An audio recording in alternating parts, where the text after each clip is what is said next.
রোজকারের মতো আজকে আমি আবার একটা নতুন রেসিপি নিয়ে চলে এসেছি।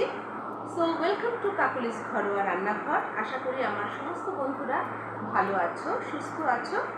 নতুন রেসিপি শুরু করার আগে আমার চ্যানেলে যে সমস্ত নতুন বন্ধু আছো তাদের কাছে আমার একান্তভাবে অনুরোধ, আমার চ্যানেলটাকে সাবস্ক্রাইব করে আমার পাশে থেকে উৎসাহ দিও। তাহলে চলো নতুন রেসিপি শুরু করা যাক। বন্ধুরা, আমি এখানে নিয়ে নিয়েছি ভাজা সিমুইয়ের প্যাকেট। তাহলে বুঝতেই পারছো আজকের রেসিপিটা।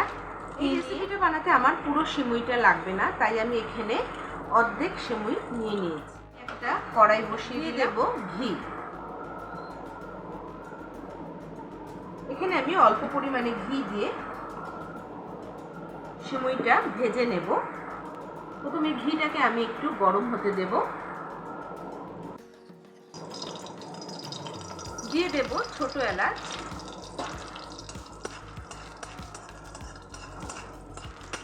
ছোট এলাচটা একটু নেড়ে চেড়ে নিয়ে দিয়ে দিলাম আমি এখানে ভাজা সিমুইটা।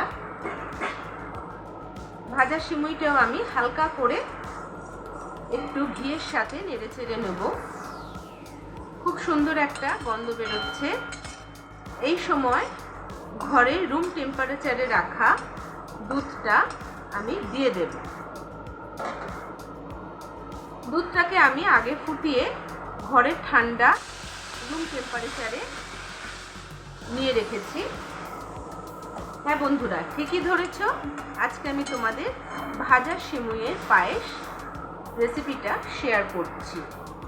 এখন আমি দিয়ে দেব তেজপাতা।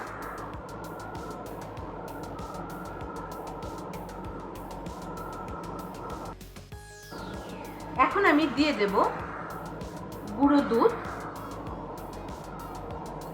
আমি এখানে আমুল দুধ দিয়ে দিলাম।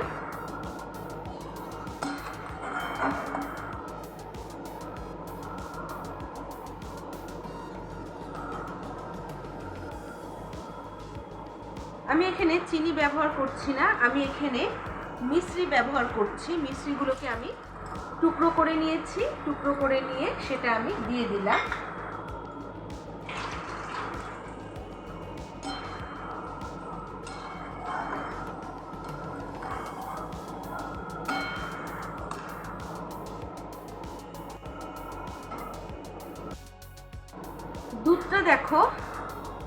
দুধটা দেখো ফুটিয়ে ফুটিয়ে একদম অল্প করে ফেলেছি, পুরো একদম ক্ষীরের মতো হয়ে গেছে। তো রেডি হয়ে গেছে আমার সিমুইয়ের পায়েস, রেডি হয়ে গেছে আমার ভাজা সিমুইয়ের পায়েস। অবশ্যই কমেন্ট করে জানাতে ভুলবে না।